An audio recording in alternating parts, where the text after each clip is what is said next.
نہیں، آپ مجھے بتائیں کہ جو جے آئی ٹی نے کمپلینٹ اپنی فائل کی ہے سپریم کورٹ میں، جو کہ اس وقت میڈیا کے اوپر اویلیبل ہے، اس میں انہوں نے ایک تو کسی ادارے کو نہیں چھوڑا، تمام اداروں کے اوپر، وہ بورڈ آف ریونیو ہو، وہ اسٹیٹ بینک ہو، وہ آئی بی ہو، وہ ایس سی سی آئی ہو، کوئی ہو، سب کے اوپر جناب انہوں نے الزامات لگائے ہیں۔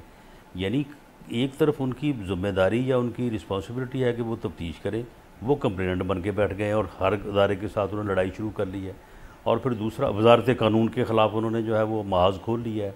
پھر اس کے بعد انہوں نے جو وزیر اعظم ہاؤس کے متعلق جو کمپلینٹ کی ہے، اور خاص طور پہ باقی محکموں کے متعلق بھی، آپ مجھے بتائیں کہ یہ اتنا بڑا انالیسس جو ہے، یہ 6 آدمی جو ہیں وہ صرف یہی کام کر رہے ہیں، وہ کوئی انکوائری نہیں کر رہے، وہ اس طرف اپنا اگر وقت دے رہے ہیں تو یہ سارا کام جو ہے وہ کہاں بیٹھ کے ہو رہا ہے۔ اور پھر دوسرا، جب وہ حوالہ دیتے ہیں کہ جی فلاں آدمی نے فون کیا اور فلاں نے کہا کہ تم پرائم منسٹر ہاؤس جاؤ، اور پھر فلاں آدمی جو ہے وہ پرائم منسٹر ہاؤس گیا گوا اور وہاں سے اس نے انسٹرکشن لی اور پھر وہ ہمارے سامنے آیا، تو بھئی آپ کیا پھر پرائم منسٹر ہاؤس کے ٹیلی فون آپ ٹیپ کر رہے ہیں، یا وہاں پہ کوئی آپ جو ہے وہ بطور گارڈ وہاں پہ تعینات ہیں؟ یہ ساری انفارمیشن، ایک تو یہ ہے کہ آپ کی اس سے ریلیونسی کیا ہے، اور دوسرا یہ ہے کہ آپ کو یہ حاصل کہاں سے کی ہے۔ تو یہ ساری چیزیں جو ہیں، جے آئی ٹی نے جتنے بھی تنازع کھڑے کیے ان میں سے کوئی ایک بھی ایسا نہیں ہے کہ جو ہم نے الج کیا ہو۔ آج ویسے آئی بی نے انہوں نے دائر کی ہے، آج جو ویسے آئی بی تمام نے محکموں کے خلاف، کیا یہ ہم نے کہا ہے اسے؟ کیا یہ واٹس ایپ والی سٹوری ہم نے جو ہے وہ کریٹ کی ہے؟ یہ تصویر لیک والی جو سٹوری ہے، یہ کیا ہم نے کی ہے؟ کیا یہ ہم نے انکوائری کر کے کہا ہے کہ جی وہ ملزم بھی پکڑا گیا ہے، اس کے خلاف ایکشن بھی ہو گیا ہے، اس کو ادارے میں بھی بھیج دیا ہے، ملزم کون نامعلوم، ادارہ کون نامعلوم، جرم کیا نامعلوم، سزا کیا دی نامعلوم؟ یعنی یہ سارا کچھ جے آئی ٹی خود کر رہی ہے، جے آئی ٹی خود کو متنازع بنا رہی ہے، ہم نہیں اسے متنازع بنا رہے۔ آج آئی بی نے اعتراف کیا ہے سپریم کورٹ کے اندر کہ ہم نے جے آئی ٹی کے ارکان سے متعلق قوائف اکٹھے کیے ہیں، کیونکہ یہ ہمارا ایس او پی ہے، وہ ایک اہم کیس سے جڑے ہیں، ان سے متعلق قوائف ہم اکٹھے کرتے ہیں۔ تو یہ قوائف اکٹھے کرنا تو کوئی ایسی بات نہیں ہے، لیکن جے آئی ٹی کہتی ہے کہ جی ہمارے ممبران کے جو ہے وہ اکاؤنٹ ہیک کیے ہیں، اب وہ کریں نا ثابت کہ ہیک کیے ہیں۔ پھر اس کے بعد وہ کہتے ہیں جی ہمیں دھمکیاں دی، دھمکیاں کس کو دی ہیں؟ وہ جی ہمارے جے آئی ٹی کے ایک ممبر کے ایک نوکر کو دھمکی۔ وہ بھئی کون ہے نوکر؟ وہ اس نوکر کا کوئی بیان ساتھ لگایا ہے؟ جی نوکر کو دھمکیاں دی ہیں، کہاں پہ دھمکیاں دی ہیں، کس نے دھمکیاں، کوئی معلوم نہیں ہے۔ تو پھر یہ چیزیں جو ہیں یہ تنازعوں کو نہیں جنم دیں گی تو اور پھر کس چیز کو جنم دیں گی؟ راز صاحب، آپ نے آج یہ بھی کہا کہ 13 سوالوں تک جے آئی ٹی اب محدود نہیں رہی، وہ خود کو متنازع بنا رہی ہے۔ 13 سوال تو ایک بنیادی فریم ورک تھا جس کے تحت تحقیقات ہونی تھی، سوالات تو بہت زیادہ ہو سکتے تھے، تو اس میں آخر آپ کو اعتراض ہے کیا؟ وہ تو ایک بنیاد تھی، اس بنیاد پہ تحقیقات ہو، 13 سوال جو تھے۔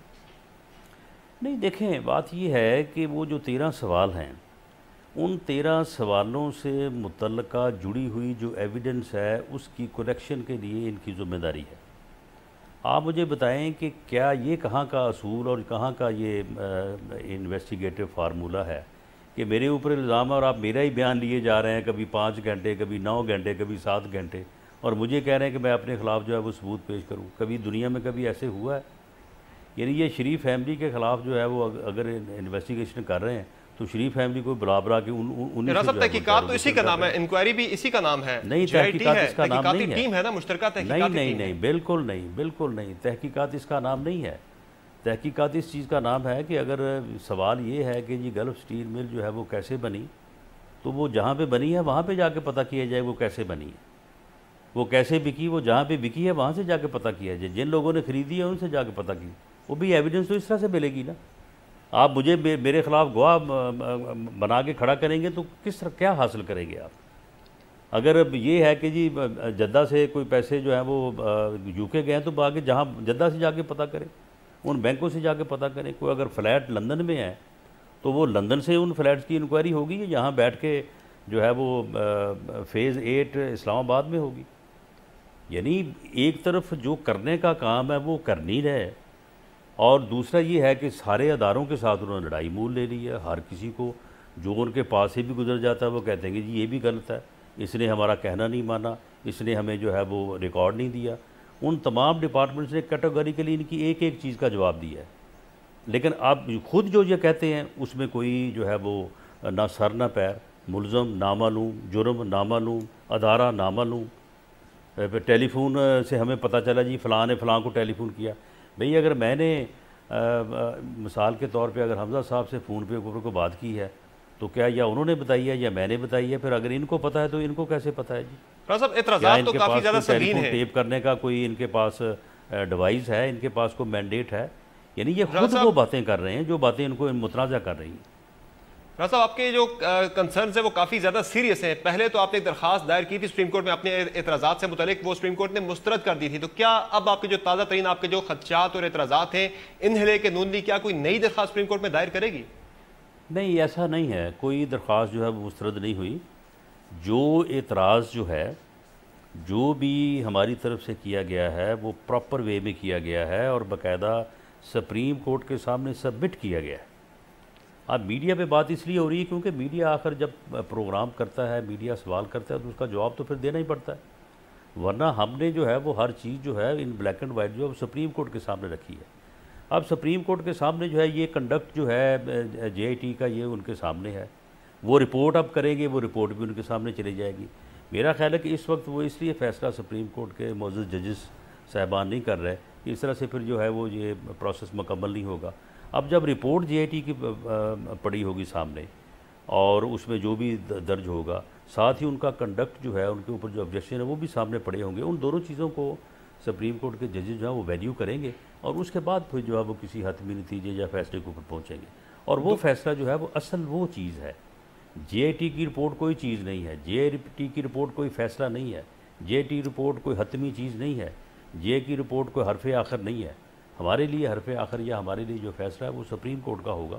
اور یہ تمام چیزیں جب supreme court J I T کی رپورٹ کو انڈر کنسیڈریشن لائے گا، ان تمام چیزوں کا ایک وزن ہے، ان تمام چیزوں کا ایک جو ہے وہ اس کے اوپر ایک پورا امپیکٹ، ایک ایفیکٹ ہوگا اور اس کی روشنی میں ہی جو ہے وہ جے آئی ٹی کی رپورٹ کو پرکھا جائے گا. رانا صاحب ایک طرف آپ کے اعتراضات ہیں، دوسری جانب جے آئی ٹی بھی جو ہے وہ اپنے خدشات ظاہر کر رہی ہے، اپنے تحفظات کا اظہار کر رہی ہے. تو اسی طرح سے اگر یہ چپکلش جاری رہتی ہے، جے آئی ٹی کی رپورٹ سپریم کورٹ میں چلی جاتی ہے، سپریم کورٹ جو ہے اسی جے آئی ٹی کی رپورٹ پہ اپنا فیصلہ سنا دیتی ہے، اگر وہ فیصلہ آپ کے خلاف آ جاتا ہے تو کیا اس فیصلے کو قبول کرے گی نون لیگ؟ دیکھیں بات یہ ہے کہ اس فیصلے کا ایک تو آفیشیل اور لیگل امپیکٹ ہوگا. اس کے بارے میں میاں نواز شریف نے بڑا کیٹیگوریکل جو ہے وہ قوم سے جو وعدہ کیا ہے وہ انشاءاللہ تعالی مسلم لیگ نون اور مسلم لیگ نون کی لیڈرشپ جو ہے وہ اس کو پورا کرے گی. اس کا جو کانسٹیٹیوشنل لیگل ایفیکٹ ہوا اس کو جو ہے وہ امپلیمنٹ کرے گی. باقی رہی بات کہ ایک اس کا پولیٹیکل پہلو ہے، وہ میں اس سے پہلے بھی کہہ چکا ہوں کہ وہ پاکستان مسلم لیگ نون کا ایک پولیٹیکل سٹانس ہے اور وہ پولیٹیکل سٹانس جو ہے وہ ہر قیمت پہ ہم برقرار رکھیں گے کیونکہ وہ حق ہے، وہ سچ ہے. اور کوئی بھی پاپولر لیڈرشپ جو ہے وہ کسی فیصلے کی محتاج نہیں ہوتی. میاں نواز شریف بلا جو ہے وہ یعنی کسی بھی جو ہے وہ یعنی دعوے کے یا معاملے کے وہ مسلمہ پاکستانی قوم کے پی ایم ایل این کے جو ہے وہ لیڈر ہیں. انہیں اس قوم نے جو ہے وہ 3 مرتبہ منتخب کر کے اس ملک کا جو ہے وہ پرائم منسٹر بنایا ہے. انہوں نے اس ملک کی گراں قدر خدمات کی ہیں یعنی معاشی حوالے سے بھی اور اس ملک کو استحکام دینے کے حوالے سے بھی. اس ملک کو انہوں نے جو ہے وہ پہلی اسلامی ایٹمی قوت بنایا ہے. اس لیے ان کی لیڈرشپ کو، ان کی پالیٹکس کو جو ہے وہ کوئی فرق نہیں پڑے گا اور نہ ہی ایسے فیصلے جو ہیں وہ عوامی پاپولر لیڈرشپ کو عوامی مینڈیٹ سے، عوامی تائید سے کبھی علیحدہ کر سکے ہیں. یہ 70 سالہ تاریخ جو ہے میں بطور سیاسی کارکن ایک اپنی پولیٹیکل اوپینین دے رہا ہوں. 70 سالہ تاریخ اس بات کی گواہ ہے. ٹھیک ہے رانا صاحب، ہمیں ایک بریک لینی، ناظرین ایک بریک لیتے ہیں. بریک کے بعد ہماری گفتگو جاری رہے گی. Stay with us.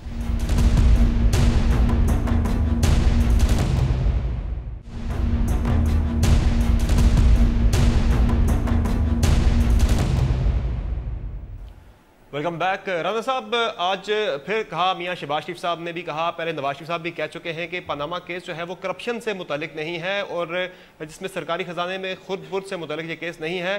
اور آپ نے بھی کہا، انہوں نے یہ بھی کہا کہ اس میں شریف خاندان کا نام نہیں ہے. تو پھر شریف خاندان کا نہیں تو پھر کس خاندان سے متعلق یہ پاناما لیکس تھیں اور لندن فلیٹ سے کس خاندان نے آن کیے ہیں؟ نہیں دیکھیں، یہ جتنا بھی کیس چلا ہے اور یہ جو 13 کویسچنز ہیں جن کے اوپر جی آئی ٹی بنی ہے، اور یہ ساری چیزوں کو آپ اس کا ایک بڑا عمومی سا جائزہ لیں۔ اب بات یہ ہے کہ کہا یہ گیا ہے کہ جی گلف سٹیل مل جو ہے وہ 70 کی دہائی میں، جب 70 کی دہائی میں جو ہے وہ شریف فیملی جو ہے وہ سیاست میں بھی نہیں تھی، وہ کیسے بنی، اس کے بعد وہ فروخت کیسے ہوئی، اس کے بعد وہ انویسٹمنٹ جو ہے وہ کس طرح سے جو ہے وہ بعد میں جو ہے وہ جو جدہ میں جو سٹیل مل بنائی تھی شریف فیملی نے وہ کیسے بنی۔ اب بتائیں مجھے کہ وہ جدہ میں جب سٹیل مل بنائی گئی ہے تو اس وقت شریف فیملی جب برسر اقتدار تھی یا جلا وطن تھی؟ اس کے بعد پھر کہا گیا کہ جو ان پیسوں کو کس طرح سے جو ہے وہ لندن جو ہے وہ بھیجا گیا۔ تو آپ مجھے بتائیں کہ یہاں پہ کون سا سیاسی پروجیکٹ ہے؟ کیا گلف سٹیل مل جو ہے وہ کوئی جو ہے وہ اپنا سرکاری پروجیکٹ تھا؟ اس کا فروخت کرنا کچھ سرکاری کام تھا؟ یا لندن یا جدہ میں سٹیل مل جو بنائی گئی وہ کیا کوئی سرکاری خزانے سے بنائی گئی تھی، یا اس وقت میاں نواز شریف صاحب وزیر اعظم تھے؟ تو یہ ان کا ذاتی کاروبار ہے جو کہ سن 70 کی دہائی سے شروع ہوتا ہے اور آج تک وہ اس کو جو ہے وہ اس کی پیروی جو ہے وہ کی جا رہی ہے کہ جی کڑی سے کڑی ملائیں۔ وہ بھئی 50 سالہ جو ہے وہ پچھلی باتوں کی کڑی سے کڑی جو ہے وہ کون ملا سکتا ہے؟ اور یہاں پر تو یہ کہا جا رہا ہے کہ اپنی پیدائش سے پہلے کی بھی جو ہے وہ کڑی سے کڑی آپ ملائیں۔ تو یہ ساری چیزیں جو ہیں یہ اس ملک کے عوام دیکھ رہے ہیں، اور بالکل میاں نواز شریف صاحب نے درست کہا کہ یہ تماشا جو کیا جا رہا ہے، کیا یہ اس ملک کے عوام کو اس کو سمجھ نہیں رہے یا اس کو دیکھ نہیں رہے؟ اور جو جے آئی ٹی اگلے سال جو ہے وہ 20 کروڑ عوام کی بیٹھنی ہے تو وہ اس کے اوپر فیصلہ اپنا دے گی، ٹھیک ہے، عدالتیں اپنا فیصلہ دیں گی، جے آئی ٹی اپنا ہی رپورٹ جو ہے وہ دے گی، لیکن ایک فیصلہ اس ملک کے عوام نے بھی دینا ہے، جو کہ میں سمجھتا ہوں کہ اس دنیا کی حد تک جو ہے وہ سب سے بڑی عدالت ہے، اور اس کا فیصلہ جو ہے وہ سب فیصلوں کے اوپر حاوی ہوگا۔ راز صاحب، اگر ذاتی کاروبار ہے، ذاتی اگر معاملات کو اچھالا جا رہا ہے، تو عمران خان کے خلاف جو آپ کا کیس ہے وہ بھی تو ان کے ذاتی معاملات سے متعلق ہے۔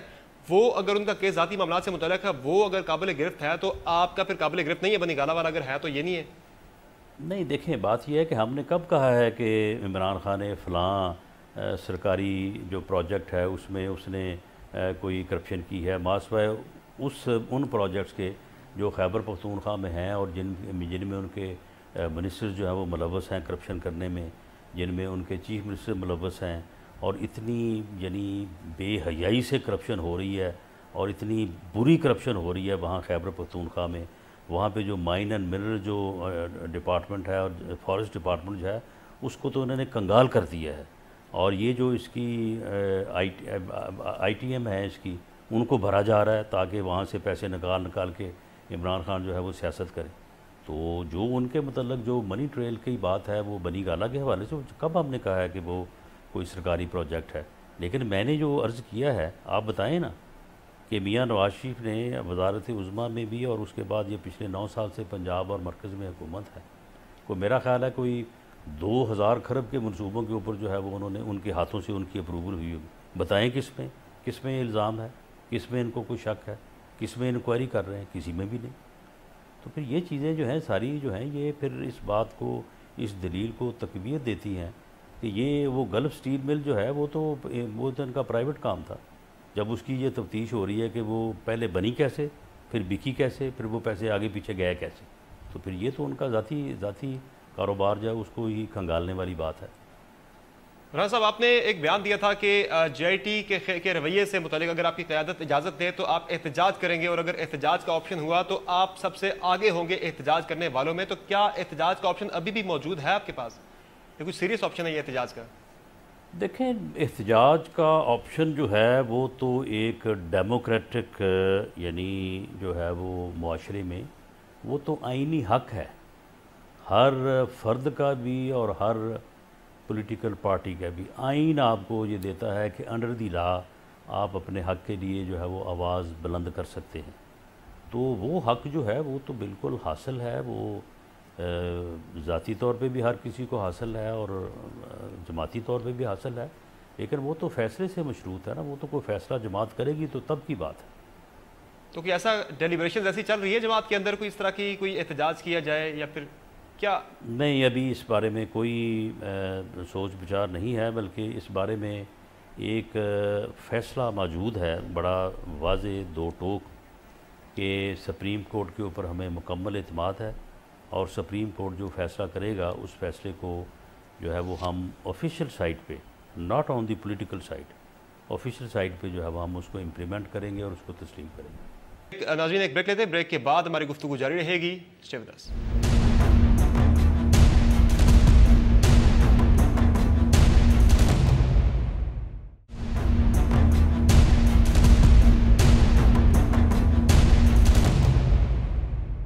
Welcome back. رانا صاحب، تحریک انصاف تو اب یہ بھی آپشن دیکھ رہی ہے کہ نواز شریف صاحب کے استعفے کی تحریک کے بعد اب میاں شہباز شریف صاحب کے استعفے کے لیے تحریک چلائی جائے، تو کتنا یہ پریشان کن ہوگا نون لیگ کے لیے؟ نہیں، یہ ہمارے لیے کیا پریشان کن ہونا ہے، یہ تو ان کی تحریک یا ڈیمانڈ نہیں، یہ تو ان کی بیماری ہے کہ وہ جس طرح سے بعض بیماریوں میں کچھ لوگ جو ہے نا وہ کچھ مخصوص چیزیں جو ہیں وہ الاپنا شروع کر دیتے ہیں، تو یہ استعفے کا تو راگ جو ہے نا یہ الاپنا ان کی بیماری ہے۔ تو یہ تو آج سے، یہ تو کب سے جو ہے وہ استعفیٰ کر رہے ہیں، تو ان کے کہنے پہ تو کوئی استعفیٰ نہیں دے گا۔ عمران خان صاحب نے یہ بھی کہا ہے، آپ نے احتجاج کی بات کی تھی تو عمران خان صاحب نے یہ بھی کہا تھا کہ سپریم کورٹ کا جو بھی فیصلہ ہوگا اس پر عمل درآمد ہم کروائیں گے، وہ گارنٹی لے رہے ہیں کہ ہم عمل درآمد کروائیں گے جو بھی فیصلہ ہوا اس کا۔ سپریم کورٹ اپنے فیصلوں پہ عمل درآمد کرنے کی خود طاقت رکھتا ہے اور آئینی استحقاق رکھتا ہے، انہیں کسی اشتہاری ملزم کے جو ہے وہ کی مدد کی ضرورت نہیں ہے کہ وہ ان کے فیصلوں کو امپلیمنٹ کروائے۔ یہ میں سمجھتا ہوں کہ ان کی اپنی جو ہے وہ خود نمائی ہے کہ وہ خود کو جو ہے نا وہ خواہ مخواہ جو ہے وہ سپریم کورٹ کے ساتھ کھڑا کر کے وہ اپنے آپ کو بڑا ثابت کرنا چاہتے ہیں۔ رانا صاحب، اگر میاں صاحب نے یہ حوالہ دیا کہ وہ 3 نسلوں کا احتساب دے رہے ہیں، 3 نسلوں کا حساب دے رہے ہیں، تو پھر انہیں عوامی فیصلوں کو روننے والی فیکٹریاں اور سازش کیوں نظر آ رہی، کٹ پتلیاں کیوں نظر آ رہی ہیں، اور اس بات کا 3 نسلوں کے حساب سے تعلق کیا ہے آخر؟ دیکھیں، یہ جو عمران خان ہے یہ بہت بڑی کٹ پتلی ہے، یہ سب کو نظر آ رہی ہے۔ یہ کٹ پتلی جو ہے یہ اس کی جو فورن فنڈنگ ہوئی ہے اس کے پیچھے بڑے بڑے راز ہیں جو وقت آنے پہ ان سے پردہ اٹھایا جائے گا کہ کہاں کہاں سے جو ہے اس کو فورن فنڈنگ ہوئی ہے، اور یہ جو وہاں پہ روزانہ کا 2 سے 2.5 کروڑ روپے خرچ کیا جاتا تھا دھرنے پہ، اور وہاں پہ جو قبریں نکالی گئی تھیں، اور وہاں پہ جو امپائر کی انگلی کا انتظار ہو رہا تھا، یہ ساری چیزیں جو ہیں، یہ سارے تماشے جو ہو رہے ہیں، یہ ہو تو پردے کے پیچھے رہے ہیں، لیکن اب یہ پردے کے پیچھے رہیں گے نہیں۔ یہ ساری چیزیں جو ہے وہ پوری طرح سے جو ہے وہ عیاں ہیں، ان کو وقت آنے پہ جو ہے وہ ایکسپوز کر دیا جائے گا۔ میاں جاوید ہاشمی کا جو بیان ہے، وہ ابھی جاوید ہاشمی اللہ کے فضل سے موجود ہے، زندہ ہے اور اپنے بیان پہ قائم ہے۔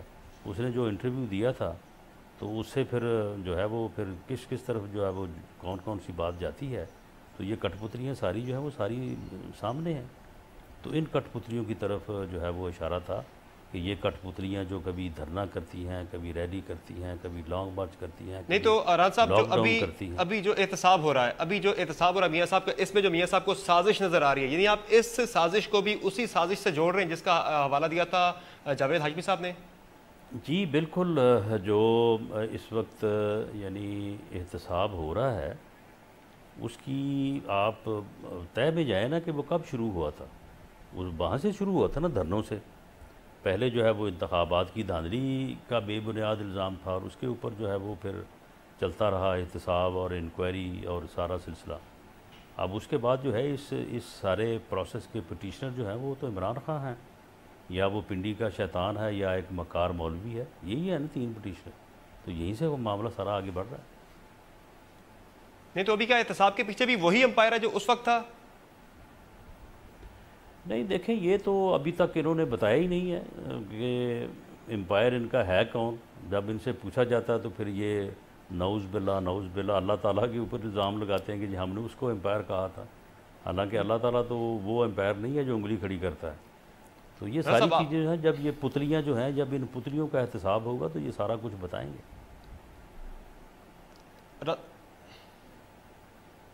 صاحب کٹپتلی جو ہوتی ہے اس کی سٹرنگز کسی کے ہاتھ میں ہوتی ہیں، تو آپ بڑے آؤٹ سپوکن لیڈر ہیں مسلم لیگ نون کے، تو آج آپ بتا دیں کہ فی الحال کس کے ہاتھ میں ہیں یہ ڈوریں؟ آج کل جو احتساب میں آپ جو بو دیکھ رہے ہیں سازش کی، تو کون ہے اس کے پیچھے؟ کھل کے بتا دیں آپ۔ یہ کٹپتلیاں جو ہیں نا، ان کے جو تانے بانے جو ہیں وہ ملک کے اندر بھی اور ملک سے باہر بھی ہیں۔ اس کی وجہ یہ ہے کہ یہ جو فارن فنڈنگ کا جو کیس ہے اس میں جو ثبوت ہمارے پاس ہیں وہ ابھی کیونکہ الیکشن کمیشن اور سپریم کورٹ کے سامنے پیش ہونے ہیں، اس لیے ان کو پبلک نہیں کیا جا سکتا۔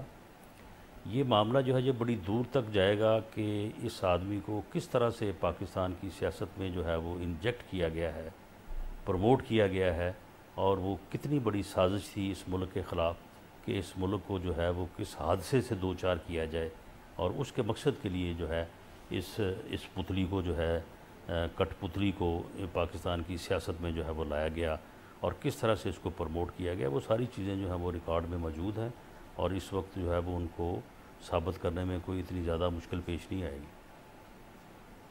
ٹھیک ہے، ہمیں رانا صاحب ایک بریک لینی ہے، آپ ناظرین ایک بریک لیتے ہیں، بریک کے بعد ہماری گفتگو جاری رہے گی۔ اسٹے ود اس۔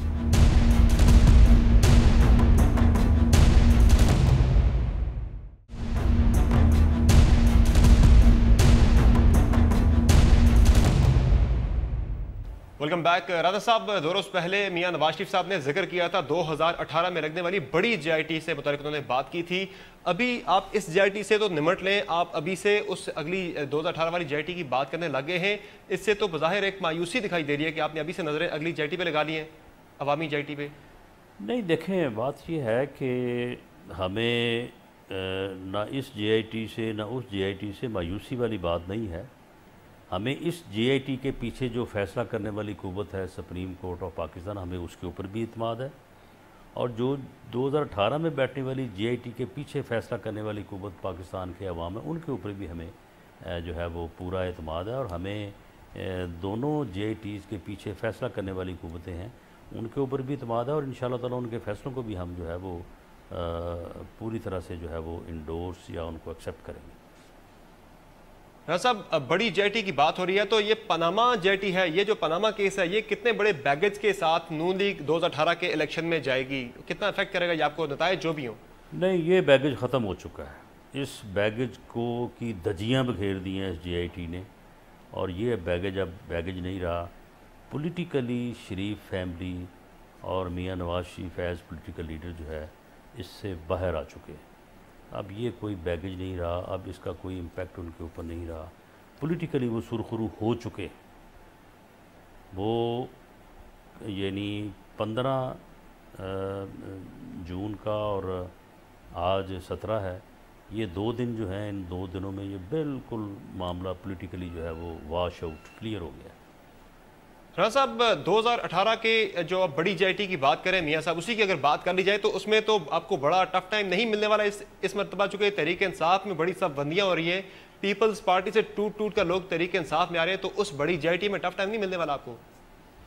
بات یہ ہے کہ یہی تو اس کا بیڑا غرق ہو گیا ہے، یعنی اس کا جو ہے وہ اللہ تعالیٰ کی طرف سے جو ہے وہ اس کو ایک ایسا رستہ جو ہے وہ سجائی دیا ہے کہ جو کہ لعنت اور ملامت کا راستہ ہے، اور اس نے اپنا بیڑا غرق کر لیا۔ آپ مجھے یہ بتائیں کہ اب اگر اس کے کینڈیڈیٹ ہوں گے اپنا نذر محمد گوندل، اس کا کینڈیڈیٹ ہوگا شمشان بخاری، اس کا کینڈیڈیٹ ہوگا امتیاز صفدر وڑیچ، اس کا کینڈیڈیٹ ہوگا راجہ ریاض، تو کون سی تبدیلی، کون سی کرپشن کے خلاف جو ہے وہ اپنا مہم؟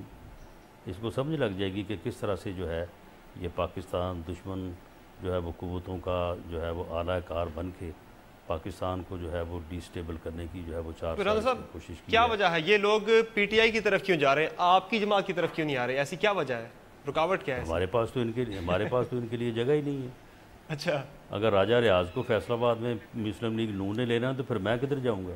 تو یہ الیکٹیبلز کا بیسیکلی وہ ایک جنگ ہے کہ ادھر الیکٹیبلز کا میں آپ کی طرف سے ہمارے پاس تو ان لوگوں کے لیے جگہ ہی نہیں ہے، تو ان کے پاس جو ہے، اور پھر ہم ایسے لوگوں کو لیتے بھی نہیں، یعنی جن لوگوں کے اوپر اتنا سریحن کرپشن کا الزام ہو۔ اب نذر محمد گوندل جو ہیں، اب یہ تو یعنی آنکھوں دیکھ کے جو ہے وہ مکھی نگلنے والی بات سے بھی بڑی بات ہے، اتنا یعنی گند جو ہے وہ ہضم کرنا جو ہے یہ تو عمران خان کا ہاضمہ ہی ہے، ورنہ اور تو کوئی سیاسی لیڈر جو ہے وہ اتنا گند جو ہے وہ ہضم نہیں کر سکتا، سیاسی گند جو ہے۔ تو یہ جو ہے یہ بالکل اس کا جو ہے وہ اس کو حیضہ ہوگا یہ الیکشن سے پہلے اور ہر چیز جو ہے یہ باہر اگلے گا اور لوگ جو ہے وہ اس سے پورا حساب لیں گے۔ راز صاحب اس کا مطلب تو پھر یہ ہوا کہ پنجاب میں مقابلہ پاکستان تحریک انصاف اور پاکستان مسلم لیگ نون کے درمیان ہی ہونا ہے، پیپلز پارٹی جو ہے وہ اپنی سٹینڈنگ کھو چکی ہے پنجاب کے اندر؟ نہیں، جو حرکتیں پی ٹی آئی نے اب کی ہیں جس سے اس کا جینون ورکر جو ہے جو تبدیلی کا خواہاں تھا جس نے اسٹرگل کی وہ ایک سائڈ پہ ہو کے بیٹھ گیا ہے، تو اب تو پنجاب میں تو کوئی مقابلے کی صورت نہیں ہے، یہ تو یک طرفہ سی صورتحال ہے۔ باقی جو ہے وہ انشاءاللہ خیبر پختونخوا میں ان کے ساتھ ہمارا مقابلہ ہوگا۔ بلوچستان میں ان کی کوئی صورتحال نہیں ہے، کراچی میں بھی جو ہے وہ کراچی کہہ رہا ہوں سندھ میں وہاں پہ رورل میں پیپلز پارٹی کو ایج ہے، اور جو اربن ہے وہاں پہ ہم بھی اپنی پوزیشن کو کنسالیڈیٹ کر رہے ہیں، اور اس کے علاوہ ایم کیو ایم کو بھی وہاں پہ تھوڑا ایج جو ہے وہ نظر آ رہا ہے، تو اس لیے پی ٹی آئی جو ہے یہ 2018 کے الیکشن میں انشاءاللہ فارغ ہو جائے گی۔ عمران خان صاحب تو یہ الزام لگاتے ہیں کہ نون لیگ بالخصوص میاں صاحب کے نزدیک تو ترقی کا معیار یہ ہے کہ سڑکیں بن جائیں، پل بن جائیں، یہی ترقی ہے، جو ہیومن ڈیولپمنٹ ہے اس پہ کسی قسم کی سرمایہ کاری نہیں کی گئی، تو کیا واقعی ایسا ہی ہے؟ نہیں، یہ بالکل انہیں حقائق کا معلوم ہی نہیں ہے۔ ہماری جو ہیومن ڈیولپمنٹ یا سوشل سیکٹر جو ہے وہ ہر بجٹ میں بھی اور اس بجٹ میں بھی وہ 3 گنا ہے اپنا روڈ یا انفراسٹرکچر سائٹ سے۔ اس سال بھی جو ہے 1/3 کا فرق ہے اس میں۔ تو یہ بتائیں نا، یہ انہوں نے خیبر پختونخوا میں ہیومن سورس کے اوپر کیا خرچ کیا ہے؟ یہ جو ڈاکٹروں کو ڈنڈے مار کے ان کو ذلیل کر کے ان کو جیلوں میں بند کیا جا رہا ہے، یہ خرچ کیا ہے انہوں نے ہیومن سورس کے اوپر۔ یہ جو 1 ارب انہوں نے درخت لگانا تھا اس پروجیکٹ میں 7 ارب تو کھا گئے ہیں یہ، اور وہ 1 ارب درخت کہاں ہیں؟ تو یہ ساری چیزیں جو ہیں یہ جب پورے حساب کھلیں گے سامنے لوگوں کے آئیں گے تو لوگ ان چیزوں کو جو ہے وہ صرف زبانی جمع خرچ پہ نہیں دیتے، لوگ حقائق کو جو ہے وہ پرکھیں گے اور اس کے بعد فیصلہ کریں گے۔ رانا صاحب کچھ سیکیورٹی سچویشن سے متعلق بات کر لیتے ہیں، چونکہ آپ وزیر قانون ہیں پنجاب کے۔ پنجاب میں آپریشن رد الفساد اور پنجاب میں رینجرز کا جو آپریشن ہوا ہے اس کے بڑے خاطر خواہ نتائج سامنے آئے ہیں اور سیکیورٹی سچویشن کافی زیادہ الحمدللہ امپروو ہوئی ہے، تو کیا آپ مانتے ہیں کہ جو ریلیکٹنٹ تھے آپ پہلے وہ غلطی تھی، پہلے یہ ہو جانا چاہیے تھا؟ نہیں، یہ بالکل غلط ہے اور یہ مس انٹرپریٹ کیا جا رہا ہے کہ ہم ریلیکٹنٹ تھے۔ ہم جس بات کے اوپر جو بات ہم کرتے تھے وہ تو ہم نے آج بھی کی ہے۔ ہم کراچی کی طرز کے اختیارات جو ہیں وہ رینجرز کو دینے کے حق میں نہیں تھے جس میں پولیسنگ آتی ہے، اور وہ اس لیے نہیں تھے کہ جب آپ اس طرح سے کرتے ہیں تو پولیس ایک فورس کے طور پہ، ایک لا انفورسنگ ایجنسی کے طور پہ بالکل ختم ہو جاتی ہے۔ آج اگر رینجرز نے بہت اچھا کام کیا ہے، بہت انہوں نے قربانی دی ہے، انہوں نے شہادتیں دی ہیں، انہوں نے کراچی میں امن ریسٹور کر دیا ہے، لیکن رینجر جو ہے نا وہ کوئی مستقل حل تو نہیں ہے، انہوں نے وہاں پہ 20 سال تو نہیں بیٹھے رہنا، انہوں نے اب ہینڈ اوور کرنا ہے نا ساری صورتحال کو کراچی کو پولیس کے، لیکن پولیس جو ہے وہاں پہ اس کا وجود ہی کوئی نہیں ہے۔ پولیس وہاں پہ جو ہے وہ بالکل جو ہے وہ ایک ادارے کے طور پہ جو ہے وہ ختم ہو چکی ہے۔ تو ہمارا یہ خیال تھا کہ پولیسنگ کرنا پولیس کا کام ہے، پولیس کو اسٹرینتھن کیا جائے۔ ہم نے پنجاب میں کیا ہے اور انشاءاللہ تعالیٰ پولیس جو ہے وہ آہستہ آہستہ جو ہے وہ بہت زیادہ جو ہے وہ بہتری کی طرف جو ہے وہ جا رہی ہے، اور خاص طور پہ جو ہم نے سی ٹی ڈی جو ہے وہ قائم کی ہے اس نے تو آلموسٹ جو ہے وہ مور دین جو ہے وہ جو ریکوائرڈ رزلٹ تھے وہ رزلٹ اس نے جو ہے وہ دیے ہیں۔ تو ہمارا یہ موقف تھا، اور آج بھی ہم اپنے اس موقف پہ قائم ہے۔ جو رینجرز کو اختیارات دیے ہیں وہ دہشت گردی کے خلاف ہر قسم کا آپریشن کرنے کا اختیار جو ہے وہ دیا ہے، اور رد الفساد کے تحت رینجرز اور عسکری فورسز جو ہیں، جو عسکری ایجنسی جو ہیں وہ مل کے بھی اور علیحدہ سے بھی دہشت گردی کی ہر کارروائی کے خلاف یا دہشت گردوں کے خلاف کارروائی کر سکتے ہیں۔ وہ بڑے ہی ایفیکٹو انداز میں کر رہے ہیں، اور اس سے پولیس جب ان کے ساتھ کام کرتی تو پولیس کا بھی جو ہے وہ مورال بھی بلند ہو رہا ہے، پولیس کی کارکردگی بھی بہتر ہو رہی ہے، سی ٹی ڈی ان کے ساتھ مل کے کرتی ہے، سی ٹی ڈی بھی جو ہے وہ بہتر ہو رہی ہے۔ تو یہی ہمارا پہلے دن کا موقف تھا، اسی کے مطابق جو ہے وہ کام ہو رہا ہے۔ وہ جس نقطے پہ ہم کہتے تھے کہ یہ نہیں ہونا چاہیے وہ نہیں ہوا، اور اس ہمارے اس لیگل اور آبجیکٹیو پوائنٹ کو جو ہے وہ جو جسٹیفائڈ تھا اس کو تسلیم کیا گیا ہے۔ ٹھیک ہے، بہت شکریہ رانا ثناء اللہ صاحب ہمیں شو میں جوائن کرنے کے لیے۔ ناظرین، آپ نے تفصیلی موقف سنا رانا ثناء اللہ صاحب کا پاناما جے آئی ٹی سے متعلق، اور ان کا یہ کہنا ہے کہ پاناما جے آئی ٹی کے جو ارکان ہیں وہ اپنے حدود سے تجاوز کر رہے ہیں، اور آنے والے دنوں میں یہ تحقیقات کیا رخ اختیار کرتی ہیں اس کے لیے ہمیں انتظار کرنا پڑے گا۔ بہرحال آج کے شو میں اتنا ہی، اجازت دیجیے، اللہ حافظ۔